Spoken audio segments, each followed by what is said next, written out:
At 2:40 in the morning, there was a woman asleep in the recliner in my bedroom, and I had never seen her before in my life. She had a canvas bag at her feet and a gray cardigan folded neat over the arm of the chair. She was breathing slow and easy, the way people do when they've already made peace with a long night. My wife was down the hall. My front door had been locked at 9, same as every night for 26 years. And on my own nightstand, 6 inches from the spot where I set my glasses every single evening of my life, somebody had left a laminated card with my name printed across the top of it. Under my name was a schedule. Times down the left side, a drug down the right. A drug I had never taken. Not once. Not ever. And the part I wouldn't understand for another 6 weeks was this: that little card was already 11 months old. My name is Alden Roy. I'm 64, and for 31 years I inspected boilers for the state of Ohio. Hospitals, high schools, the old paper mill out on Route 7, church basements where the furnace was older than the pastor. People hear boiler inspector and they picture a man with a flashlight and a clipboard, and honestly, that's about right. But the flashlight wasn't the job. The clipboard was. Because a boiler doesn't lie to you. A logbook does. Every pressure vessel in that state came with a maintenance log, and my whole career came down to one question. Was this written down when it happened, or was it written down after somebody needed it to look like it happened? You'll learn to see it.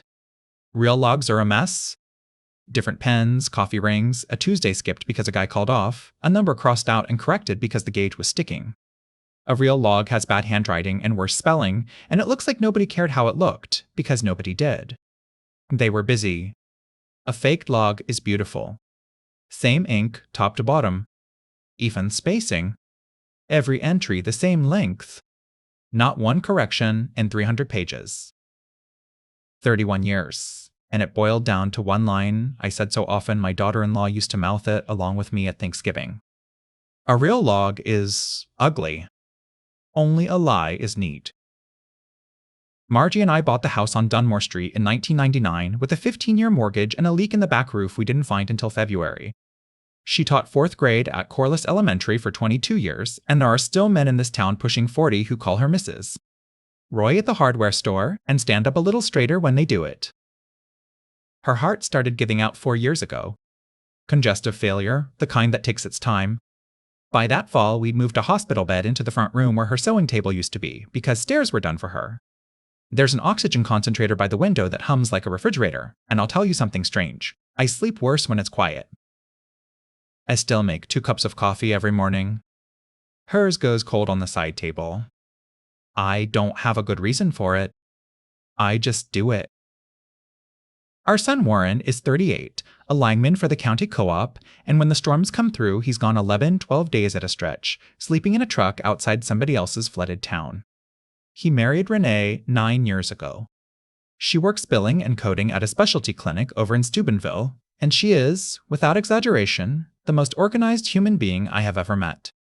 She's the one who set up Margie's pill minder with the color-coded lids. She's the one who put every insurance card in a plastic sleeve in a binder on the kitchen counter with tabs. When Margie got sick, that woman brought a lasagna every Sunday for 4 months straight and never once let me say thank you properly. I'd start, and she'd already be loading the dishwasher. I want you to hold on to that, because everything that came after, I need you to understand I loved her. So, 2:40 in the morning. A stranger asleep in my chair. I did not turn on the overhead. I did not say anything. I stood in my own doorway in a t-shirt and sweatpants, and I counted, which is a thing I do. I count the seconds of a silence before I break it. 31 years of walking into rooms where somebody was about to lie to me taught me that whoever speaks first is usually the one who needed to. I got to 14. Then I picked up the card off my nightstand and carried it to the lamp in the hallway, and I put my reading glasses on, and I looked at it the way I'd look at a log. My name at the top. Not A. Roy. The whole thing. Alden J. Roy. Below it, a date of birth, and it was mine. Below that, 6 rows. And here's the thing that got me before the drug name even registered. That card was laminated. Heat-sealed, trimmed clean, with a hole punched through the top left corner. Somebody had taken a medication schedule for a living, breathing man, and they had sealed it in plastic. You don't laminate a working document. A working document gets marked on. It gets a check next to the dose, and a time scribbled in the margin, and a nurse's initials, and a correction when the doctor changes something on a Thursday. Laminate means nothing can ever be written on it again. Laminate means it was never meant to be used. It was meant to be looked at. And I stood in the hallway at 10 to 3 in the morning with my heart going sideways in my chest, holding a card that was too clean, and I heard my own voice in my head saying the thing I'd said 1,000 times to 1,000 plant managers. A real log is ugly. Only a lie is neat. Real quick, before I take you into the rest of that night, if this story's got a hold of you already, hit that subscribe button and give it a like. It genuinely helps. Alright. So I did what a man does at 3 in the morning when he doesn't trust his own eyes yet. I took out my phone and I photographed the card. Front. Back. Then the front again with the lamp at an angle because plastic reflects and I wanted the small print readable. Then I got my notepad off the dresser. I've carried the same brand of pocket notepad since 1994, and I wrote one line. Card found on nightstand 2005-1 a.m. And next to it, my initials. That's a habit of mine. I never write my name on anything without writing the time beside it. 31 years of watching men get destroyed in court because they signed something and couldn't prove when. I put a time next to my name on birthday cards. Margie thinks it's the funniest thing about me. When I came back into the bedroom, the woman was awake. She sat up in one smooth motion, no fumbling, and she said, "Oh, I'm so sorry, sir." I must have drifted. I must be Mr. Roy. She was maybe 45, tall, dark-skinned, with her hair pulled back tight and small gold hoops in her ears. She had an ID badge clipped to her waistband, and she turned it toward me without me having to ask, which I noticed. Corinna. RNN. Some hospice agency out of the county seat with a sunrise in the logo. She wasn't hiding. That's what I want you to understand about her. She was a woman who'd worked a double and fallen asleep in a chair and was now apologizing to a stranger in his own house at 3 in the morning. There wasn't a dishonest thing about her. I said, "Somebody let you in?" She said, "Your daughter-in-law." She had a key. She said she'd stay till I got here, but she had to get back to her mother. I nodded. I did not react. I have never in my life gotten information out of a man by reacting. I said, "You'll want the front room. My wife's down the hall, she's got the oxygen going, she sleeps light after 4.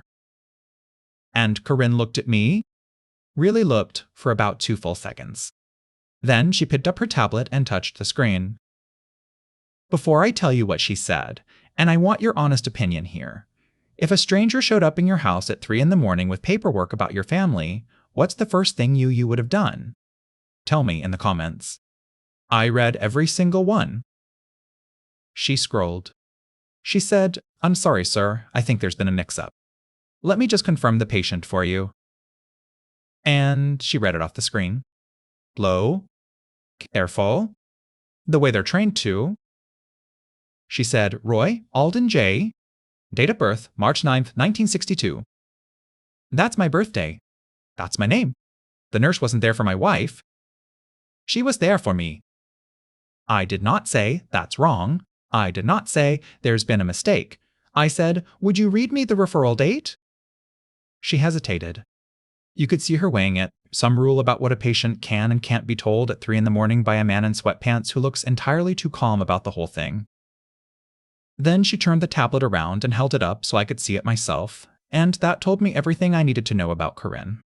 She wasn't part of it. Nobody in on a thing hands you the screen.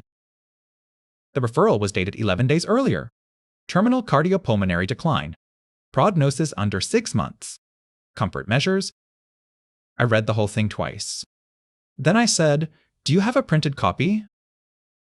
She said she'd have one in the morning packet. I asked if she'd mind if I photographed the screen. She said she couldn't authorize that. I said I understood completely, and I did, and then I asked her to write down her name, her badge number, her agency, and the exact time she arrived at my house on my notepad in her own handwriting. And she did it. Right there, standing in my bedroom at 10 past 3, she wrote it out and signed it, because a nurse who's just realized something is badly wrong wants a record of where she stood as much as you do.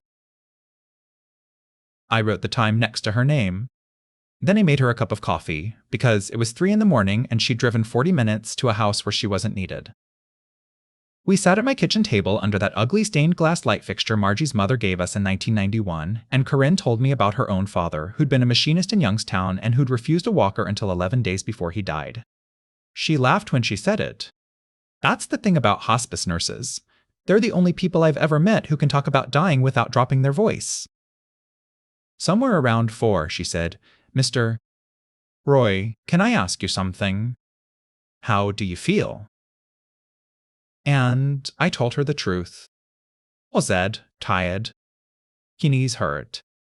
Blood pressure is 130/80 on a bad week. I mowed a half-acre on Saturday.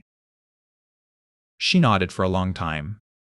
Then she said, very quietly, "Sir, somebody wrote that you've been bedbound for 3 months." Bedbound. 3 months? Now, I want to be careful here, because this is the part where a man makes his one mistake. Right there at that table, I could feel it coming up in me, the phone call. Wake up, Warren. Drive to Renee's. Put it in somebody's face and demand an answer. I've watched 100 plant managers do exactly that. Find the bad entry, march into the office, slap it on the desk. And you know what happens? By Friday, there's a new log. Clean, complete, and it explains everything. Because the second they know you're looking, they stop leaving footprints and start sweeping them. So I did the hardest thing I have ever done in my life. I said nothing. I thanked Corinne for the coffee. I walked her to her car at 4:40 in the morning. And I said, when your office asks, tell them the patient declined services. That's true. I'm declining. She said, they'll call your referring party. I said, I know. And she stopped with her hand on the door and she said, then you already know who it is. I didn't answer that, but I stood in my driveway and watched her taillights go down Dunmore Street, and yes, I already knew, because there is exactly one person on this earth who has a key to my house, my date of birth memorized, my insurance binder on her kitchen counter, and a laminator in her home office. I went back inside.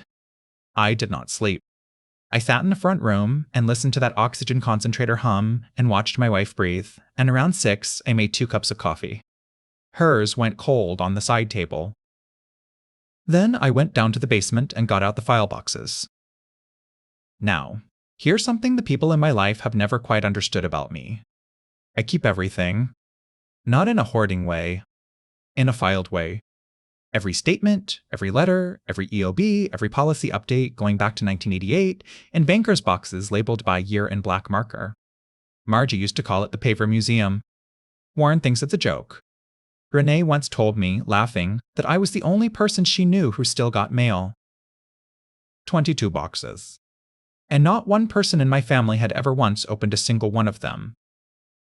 That was the mistake they made. That was the whole thing, right there. They looked at a 64-year-old man with sore knees and a sick wife, and they saw someone who wouldn't check. They never once considered that checking was the entire content of my professional life. I pulled the life insurance file first. Term policy, purchased 1996, converted to permanent in 2009. $400,000 with Margie primary and Warren contingent. I paid the premium out of the same account for 30 years without ever really looking at it, the way you don't look at your own front step. I read every page. 51 pages. Took me until 9 in the morning. And on page 31, under riders and endorsements, there was a section I had genuinely never read in my life. Accelerated death benefit. Terminal illness provision. Upon certification by a licensed physician of a life expectancy of 12 months or less, the policyholder may elect early payment of up to 50% of the face value. 50% of $400,000? I sat down on an upturned milk crate in my own basement with a 51-page policy on my lap, and for the first time since I'd walked into that bedroom, my hands weren't steady. Here's what I understood in that moment, and I want to lay it out plain, because it's the shape of the whole thing. A hospice referral isn't just a nurse. It's a certification. It's a doctor's signature on a form that says, "This man has under 6 months." And that certification is exactly, precisely, to the letter, the document that unlocks a payout on a policy I'd been quietly funding since Bill Clinton's first term. Somebody hadn't just told a lie about my health. Somebody had built the specific lie that turns a piece of paper into money. If you're still here with me, and I know this one's a slow burn, do me a favor and hit like and subscribe. It's the only way stories like this find the people who need them. All right, back to it. I did not call the insurance company. I want to be clear about that because it's the thing everybody asks me. I had a policy number and a customer service line, and I did not dial it, and I'll tell you why. When you call and say, "I think there's fraud on my account," you have handed control of the timeline to a stranger in a call center. They open a note. That note is visible. And the person who set this up has spent 11 years working in medical billing, which means she knows exactly what an open note looks like and exactly how fast it moves. So instead, I did the boring thing. The thing nobody makes a movie about. I drove to the credit union on Route 7, and I requested printed statements for the joint account. Every month, 36 months back. The girl behind the counter said I could just log in online, and I said, "Humor an old man. $9 in fees." Took 11 days to arrive by mail. Then I went to the county recorder's office, and I pulled the deed on my own house. $14. Because if somebody's building paperwork around your name, you check every place your name lives. Then I called my doctor's office and asked for a complete copy of my medical records. Not a summary, the full chart, including every outside document received. The woman said that could be 140 pages. I said that was fine. She said there'd be a fee. I said that was also fine. 3 errands, $23. And not one single person alerted. And every night for those 11 days, I sat in the front room with my wife and said nothing about any of it. She'd ask what was on my mind, and I'd say the gutters. She'd say, "Alden, it's April." And I'd say, "That's when you do gutters." And she'd let me have it, because after 41 years, a woman knows the difference between a man who's hiding something and a man who's carrying something. That was the worst part. Not the lie. The 11 days of pretending nothing was wrong at my own kitchen table with a person I've never lied to in my life. On the 12th day, 3 envelopes came. I sat down at the table with all 3, and I started with the medical chart, because that's where the certification would be. 138 pages. I read it front to back, slow, with my notepad open beside me. Physicals, blood work, a knee x-ray from 2019, a tetanus booster, the chart of a man who is, by any honest reading, boringly healthy for 64. And then, near the back, in the section for outside documents received, there was a form I had never seen before. 6 pages. A hospice eligibility referral. My name, my birthday, my address on Dunmore Street. And on page 4, there was a box with a heading I'd never encountered in my life. Family observation statement to be completed by a household member or close relative. 12 handwritten lines. And I knew that handwriting the way I know my own son's face.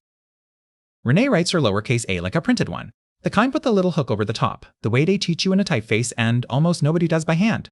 She's done it since she was a girl. Warren used to tease her about it on their wedding invitations. 12 lines. I read them standing up, and then I sat down and read them again. Patient has declined significantly over the past 3 months. Requires assistance with toileting and bathing. Confused at night. On 2/14, patient did not recognize me.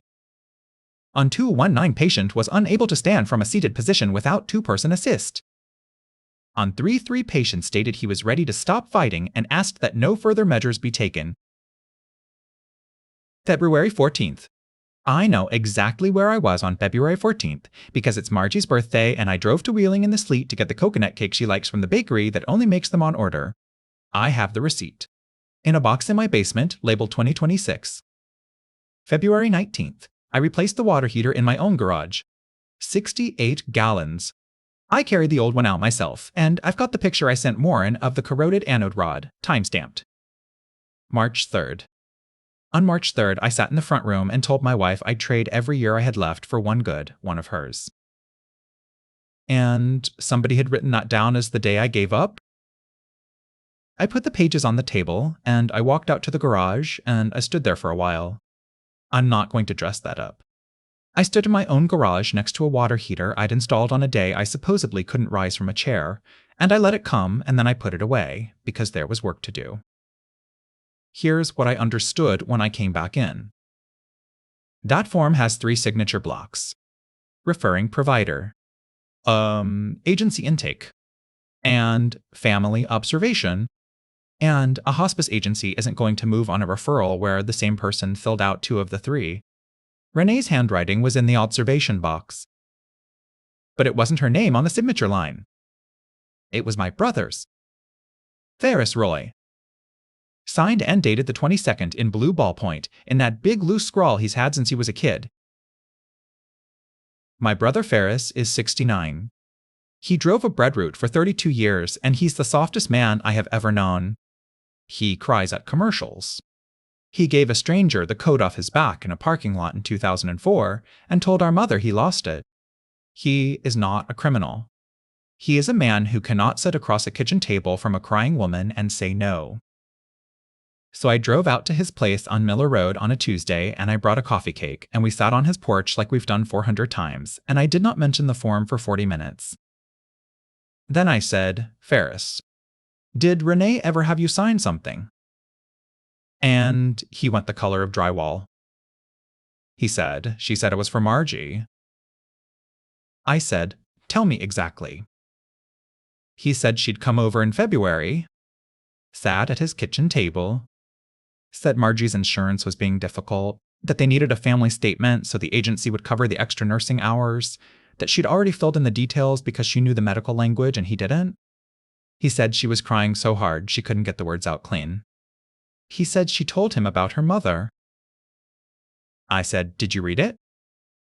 And my brother, who is 69 years old and has never told me a lie in his life, looked at his own hands and said, Alden, I don't have my good glasses anymore. They broke in November, and I've been meaning to. He signed a document that declared his own brother dying because he couldn't see it and didn't want to embarrass himself by saying so in front of a woman who was crying at his table. That's not villainy. That's just what it costs to be a decent man with bad eyes. I didn't tell him what he'd signed. Not that day. I said it was probably nothing, and I ate his coffee cake, and I drove home. And I want to be honest with you, that's the one thing I'd do differently. I let my brother sit in that house for 6 more weeks thinking he'd helped. But I needed him not to call her. And Ferris cannot hold a thing in. Never could. If you're still with me, and I know this is a heavy one, a like and a subscribe would mean a great deal. That's all I'll ask for a while. Now, what Ferris said about her mother. Renee's mother is named Della. She's 71, lives in a rented duplex in Steubenville, and she has been on the kidney transplant list for 2 years and 4 months. I've met her maybe 9 times. Sharp woman. Does the crossword in pen. At Warren and Renee's wedding, she pulled me aside and told me my son had good hands and a soft head and to keep an eye on the soft part. I made 2 phone calls that week, and neither one was to anybody in my family. The first was to the dialysis center's business office, where I asked, as a family member, what the general out-of-pocket structure looks like for a patient in year 3. The woman was kind and gave me nothing specific, which was correct of her, and everything general, which was plenty. The second was to a transplant coordinator's public information line, where I asked what happens to a candidate status when the financial clearance for post-transplant medication lapses. The answer is that they don't throw you off the list. They move you to inactive. You keep your accrued time. You just can't receive an organ while you're inactive. You sit there, holding your place, watching the phone not ring. Della had gone inactive in October. Renee had filed that referral in February. And I sat in my kitchen with that, and I felt the whole thing turn over in my chest because I finally understood what I was looking at. This wasn't greed. This was a woman standing between her mother and a machine, out of money, out of road, doing arithmetic at 2 a.m. that no decent person should ever have to do. $200,000 is what an accelerated benefit on my policy pays. 200,000 is also, near as I could figure, the number that puts Della back on that list. I almost stopped there. I want you to know that. I sat at that table and I genuinely considered folding the whole thing up and putting it in a box in the basement and never speaking of it again. Then I remembered the laminate. Because here's the thing that wouldn't leave me alone. The referral was filed in February. The nurse showed up in April. Nobody laminates a medication schedule for a referral that's still pending.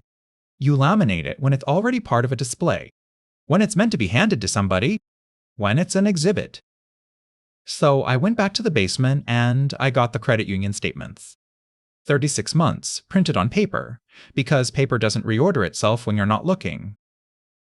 And this is where 31 years of reading logs earns its keep, so stay with me. I don't read statements looking for a big number. Everybody looks for the big number. I read them the way I read a maintenance log.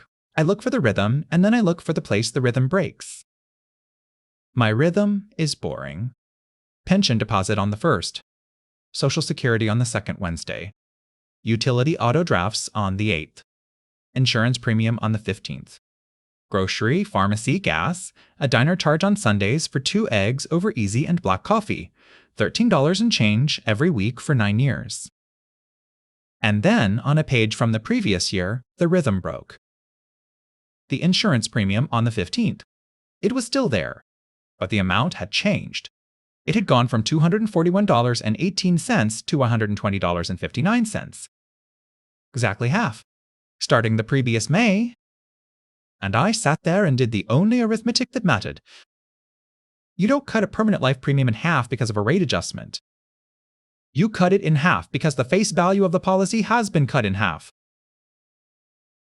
Because half of it has already been paid out. Not February, not 11 days ago, the previous May, and I had been paying the reduced premium out of my own account every single month since, and never once looked at the amount. I counted the months on my fingers like a schoolboy, twice, because I didn't trust myself the first time. 11 months. The money was gone 11 months before that nurse ever sat down in my recliner. Which meant the hospice referral wasn't the crime. It was somebody going back to build the paperwork that should have come first.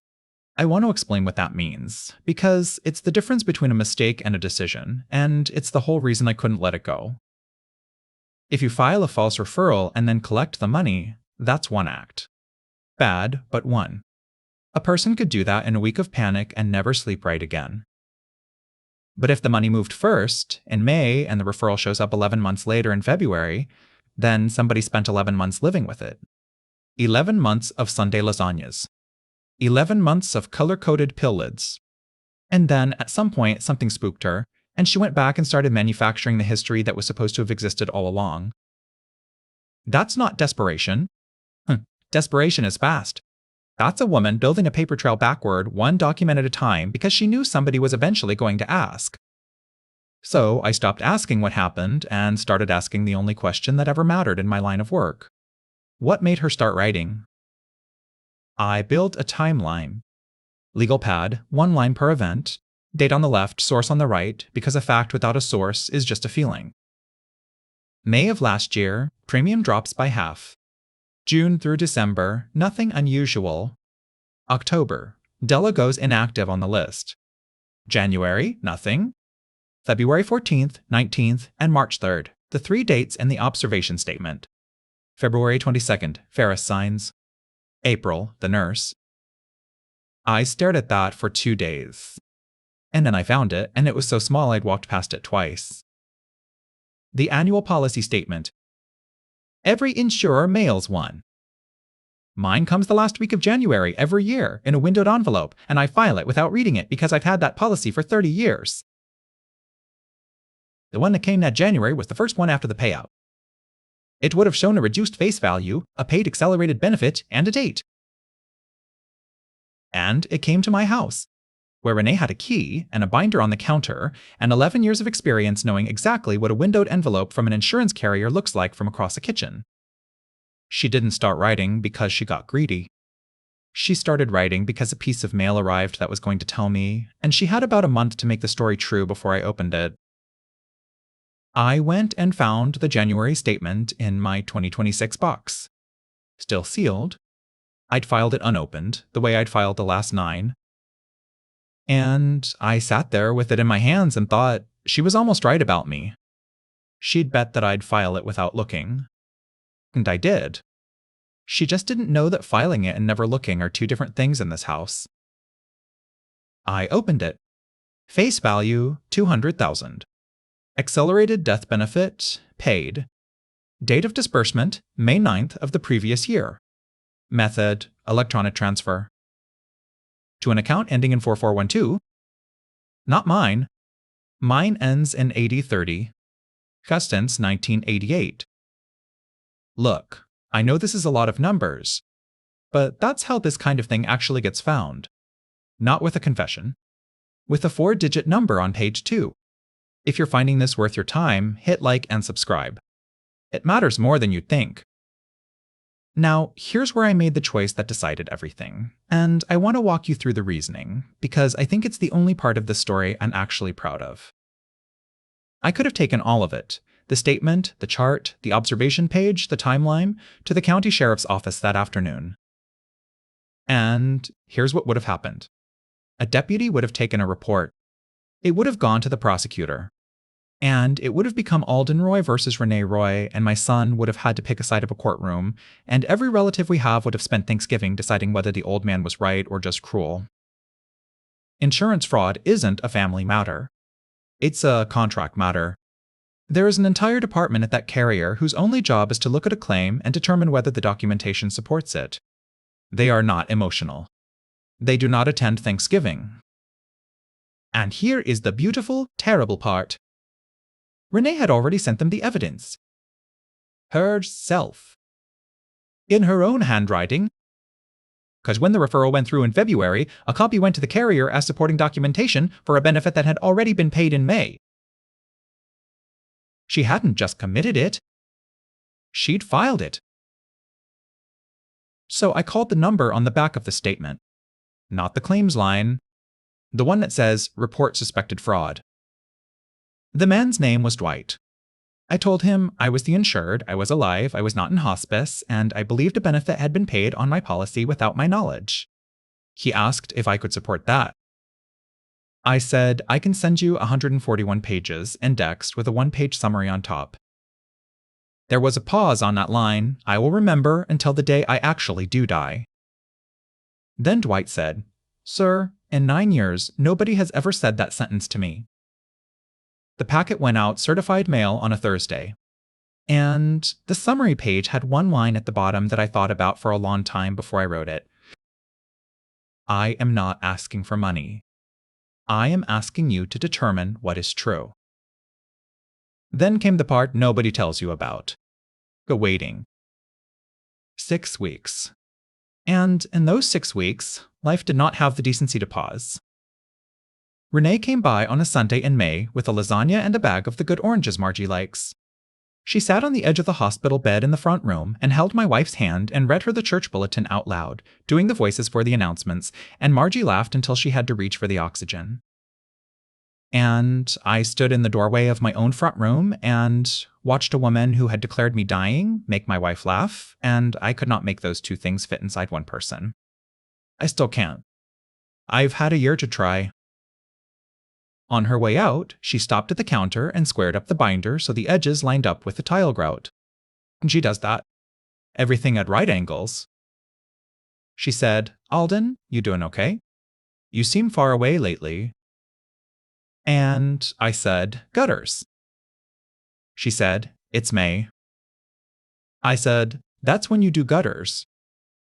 She laughed and she left, and I stood at the window and watched her back out of my driveway. And that was the last ordinary conversation the 2 of us ever had.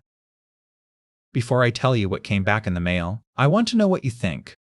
If it were your family, and the money was already gone, and the reason behind it was a sick mother on a list, would you have made that call? Or would you have put it in a box in the basement? Tell me honestly in the comments. I've read every answer I've gotten, and I'm still not sure I got it right. The letter came on a Tuesday in late June. It was 2 pages. Very polite. It said the file had been referred to the Special Investigations Unit. It said an interview would be requested with the parties who submitted documentation. It said no determination had been reached. And then, at the bottom of page 2, one sentence that stopped me cold. Our records indicate the disbursement was directed by a payment instruction bearing the policyholder's signature. My signature? On a form I had never seen, authorizing a transfer to an account that wasn't mine. And I sat down on the bottom step of my own staircase with that letter in my hand and thought, my God, she didn't just write about me. She wrote as me. I called Dwight back the next morning and asked for one thing: a copy of the payment instruction. He said he wasn't obligated to provide it during an open investigation. I said I understood, and then I said, but I'm the insured, and it's my name on it, and I'd like to see what my own signature is supposed to look like. It came in 9 days. 1 page. Faxed, then scanned, then printed, so it had that gray mush around the edges that a document gets when it's been through 3 machines. I put it on the kitchen table next to my notepad, and I got my reading glasses and the little magnifier I use for gauge faces. The signature was good. I'll say that. Whoever traced it got the rise on the A, got the way my D leans backward, got the fact that I don't lift the pen between row and Y. But under my name, in the date field, somebody had written 5/9/25. I have never in my life written a date that way. 31 years of state inspection forms where a 2-digit year gets you a rejected report. I write it out. May 9, 2025. Every time, on every document since 1994, it's on birthday cards. It's on the back of photographs. It's on the notepad line I wrote at 2005-1 in the morning the night this whole thing started. Whoever forged that signature was fluent in medical billing, where 5/9/25 is how a date is written 10,000 times a year. She copied my hand perfectly and wrote the date in her own. And that's the thing about a forgery. You can copy a man's signature. You cannot copy the 31 years of habit that made it. I sent Dwight 41 dated documents that afternoon. Receipts, warranty cards, the back of a photograph from 2003, a hand-drawn diagram of a boiler feed water line from 1998. Every single one with the month spelled out.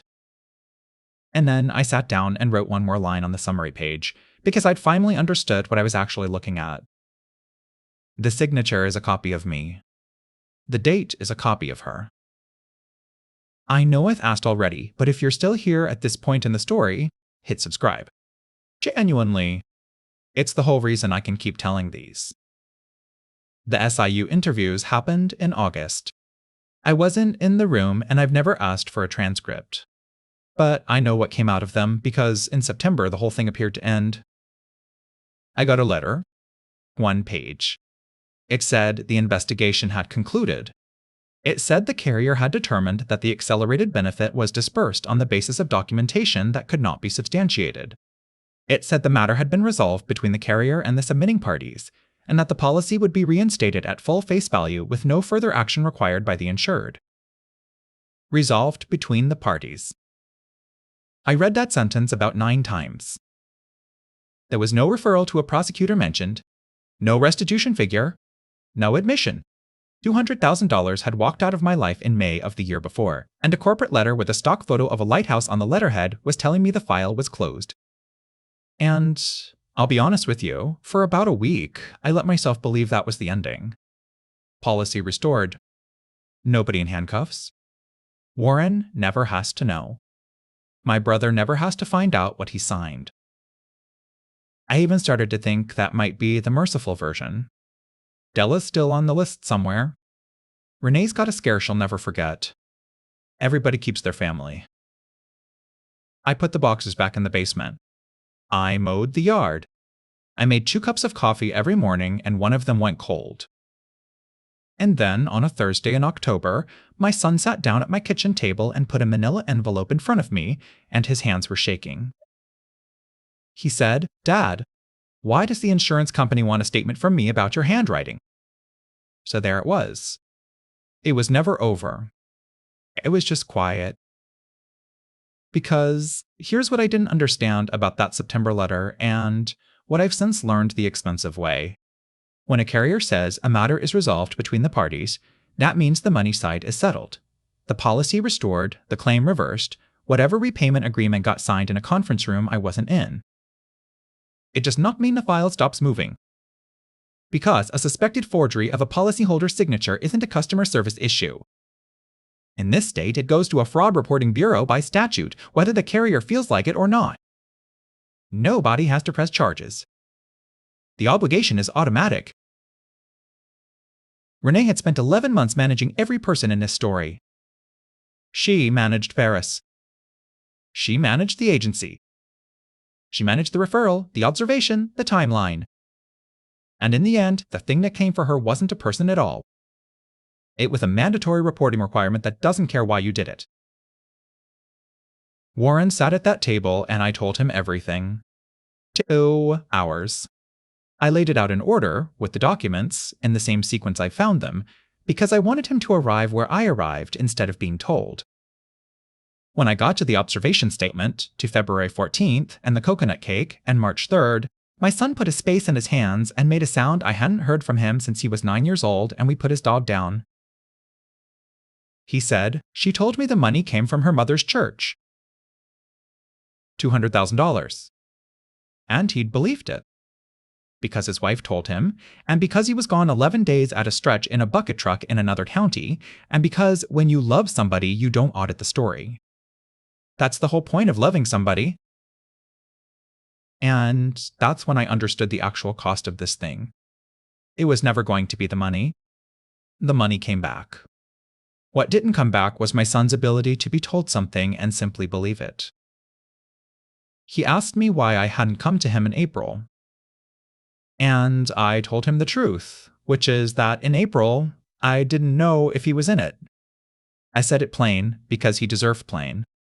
I said, for 11 days, I did not know whether my son had signed something. He didn't get angry. That would have been easier. He just nodded, slow, and said, "Yeah, I guess you wouldn't have." Now, I want your honest opinion on this one because I've gone back and forth on it for a year. Was I right to keep my own son in the dark for 6 months? Or should a man tell his boy the second he knows? Tell me what you'd have done in the comments. The Bureau referral went out in November. And in December, a fraud investigator from the state insurance department called me and asked whether I intended to pursue charges. I asked him what that meant, practically. He said it meant a felony count.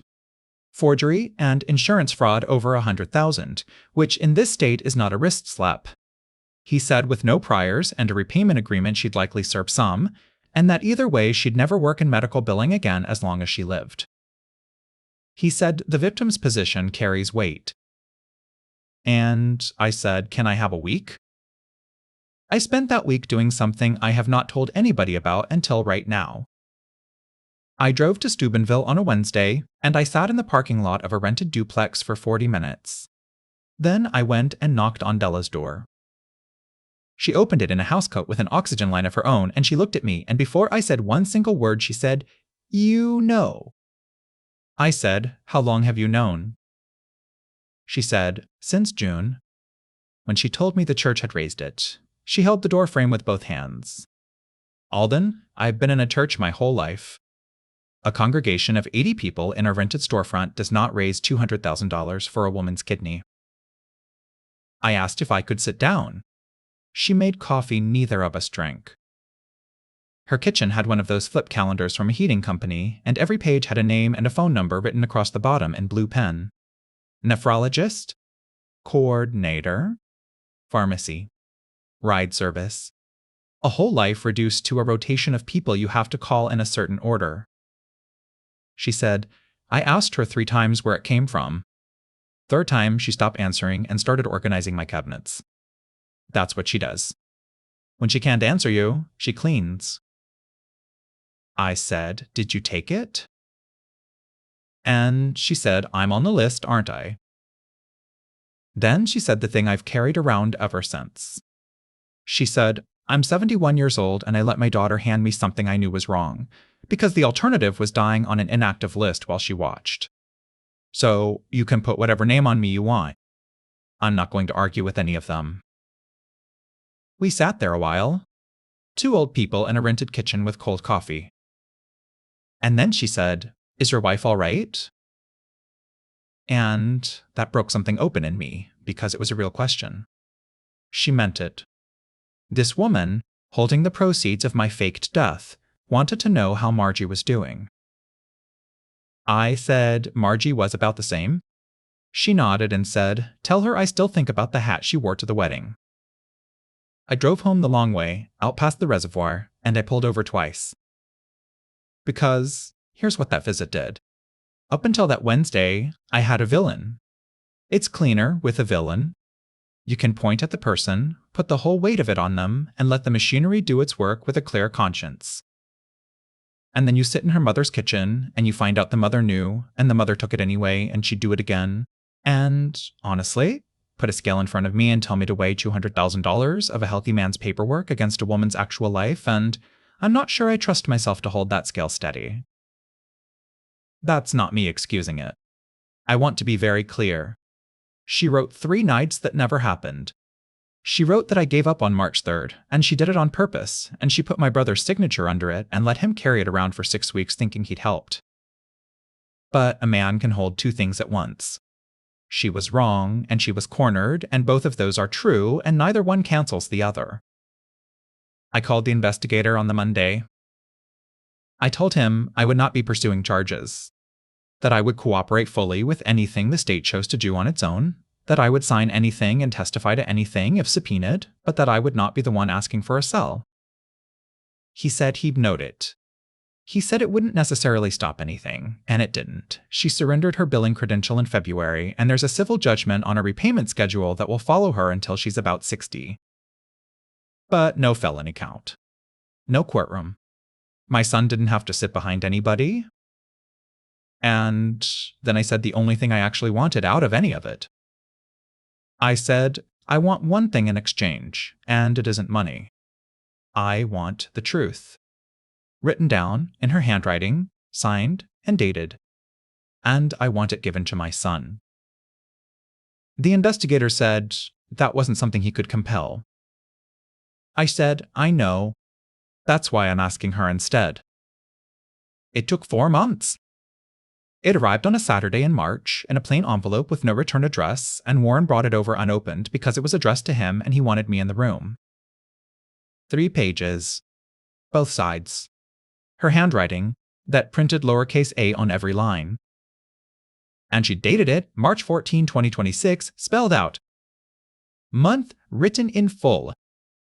She'd noticed. After everything, that's the detail that got me.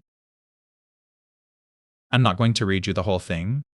Some of it belongs to my son and not to anybody else. But she wrote what she did in order without one word of excuse in it. She wrote the date she requested the form. She wrote how she got the signature. She'd traced it off the back of a birthday card I'd signed for their anniversary, which was in my own handwriting in a house she had a key to. She wrote what she told Ferris, and she wrote that she knew he couldn't see it. That sentence is in there. I knew he could not read it, and I let him sign it anyway. And on the last page, she wrote the thing I'd been circling for 11 months without ever getting my hands on it. She wrote that she laminated the medication card in February and left it in my bedroom in April, and that it was never meant for a nurse to use. It was meant for me to find. Because if I found a card with my name and a drug I'd never heard of, she was betting I'd take it to my own doctor and start asking whether somebody had made a mistake with my chart. And a confused, worried man asking about his own medications in April makes the observation statement she'd written in February look accurate in hindsight. The card wasn't a slip. It was the last brick. She was building me a decline to live in. And the reason the whole thing came apart is that she laminated it. She sealed it in plastic so it would look official, and she never once considered that she was handing a 31-year inspector the exact tell he'd spent his entire career hunting for. A real log is ugly. Only a lie is neat. Warren read it twice. Then he folded it up and he said, "She wanted you to think you were losing your mind." And I said, "No, son." She wanted a document to match. I was just the part of the document that could still walk around. They're separated now. Not divorced. He hasn't been able to go that far, and I've never once pushed him. He sees her. There's no children in it, which is the one mercy in this whole thing. He told me in the spring that he doesn't hate her, and that not hating her is somehow worse.